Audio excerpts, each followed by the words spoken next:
Assalamualaikum warahmatullahi wabarakatuh. Alhamdulillah, hari ini kita bisa melanjutkan pembelajaran sosiologi pendidikan. Izinkan kami memperkenalkan diri. Kami dari kelompok 5 yang beranggotakan Nurul Hidayah dan saya sendiri Selvia Nur Apipah. Hari ini kami akan mempresentasikan tentang masyarakat dan kebudayaan sekolah. Masyarakat dalam Kamus Bahasa Indonesia memiliki pengertian sejumlah orang dalam kelompok tertentu yang membentuk perkehidupan yang berbudaya. Sedangkan menurut Nasution, manusia adalah makhluk sosial. Ia hidup dalam hubungannya dengan orang lain dan hidupnya bergantung pada orang lain. Karena itu, manusia tidak mungkin hidup layak di luar masyarakat. Masyarakat sangat luas meliputi seluruh umat manusia. Masyarakat terdiri atas berbagai kelompok besar maupun kecil. Dalam pengelompokan, masyarakat sering dibedakan menjadi kelompok primer dan kelompok sekunder. Selanjutnya, kebudayaan. Menurut Kamus Lengkap Bahasa Indonesia, kebudayaan adalah hasil kegiatan dan penciptaan akal budi manusia. Pendapat lain mengatakan bahwa kata budaya adalah sebagai kata perkembangan dari kata majemuk, yaitu budidaya yang berarti daya dari budi. Karena itu dibedakan pengertian budaya dengan kebudayaan. Menurut Nasution, kebudayaan juga dipengaruhi oleh kontak dengan kebudayaan lain yang dipercepat oleh perkembangan komunikasi dan transportasi. Kebudayaan dapat dibedakan menjadi dua, yakni kebudayaan eksplisit dan kebudayaan implisit. Bentuk-bentuk kebudayaan. Para ahli sosiologi pada umumnya sependapat bahwa isi dari kebudayaan itu dapat menjadi dua unsur komponen nyata, yaitu kebudayaan materi.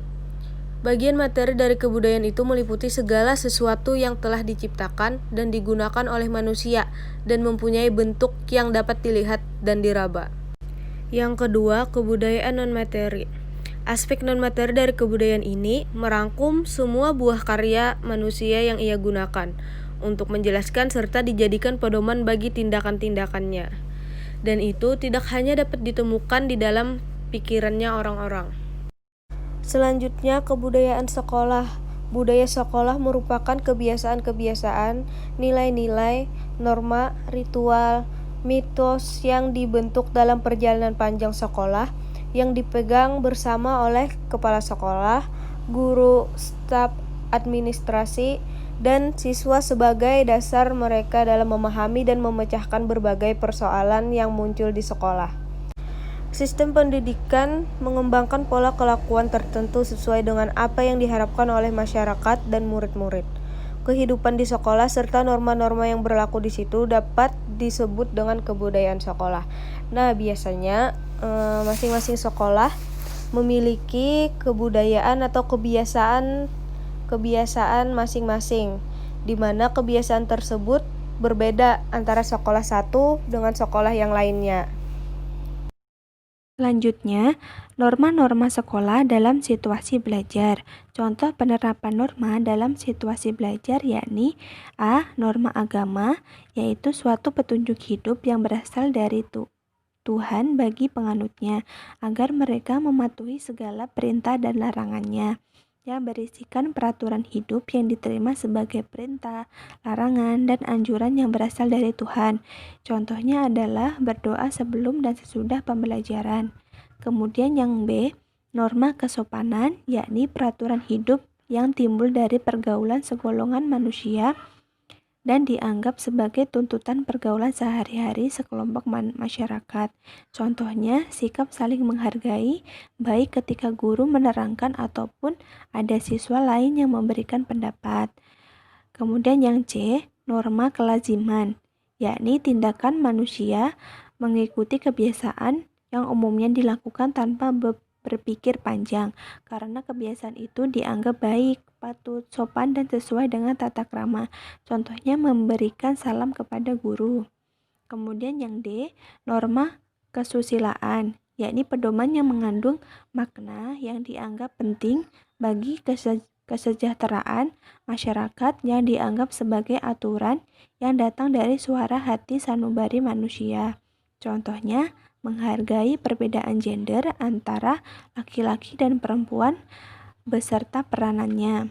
Yang terakhir yang E, norma hukum, yakni aturan tertulis maupun tidak yang berisi perintah atau larangan yang memaksa dan akan memberikan sanksi yang tegas bagi setiap orang yang melanggarnya. Contohnya, peraturan di dalam kelas ketika sedang belajar tidak boleh mengobrol ataupun tidur. Selanjutnya, latar belakang guru. Guru akan membawa norma-norma dan kebudayaan yang diperolehnya melalui pendidikan dari orang tuanya ke dalam kelas yang diajarnya.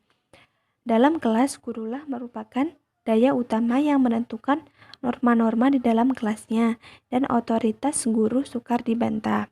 Dialah menentukan apa yang harus dilakukan oleh murid agar ia belajar.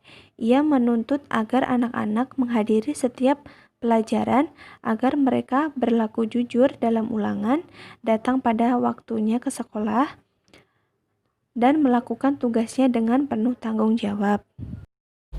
Itulah tadi penyampaian materi dari kami tentang masyarakat dan kebudayaan sekolah. Apabila ada yang kurang jelas, mari kita diskusikan secara bersama-sama. Saya tutup dengan mengutip kata-kata dari Bapak, yaitu butakan matamu melihat aib orang, bukakan matamu melihat kebaikan dari orang. Kami akhiri, wassalamualaikum warahmatullahi wabarakatuh.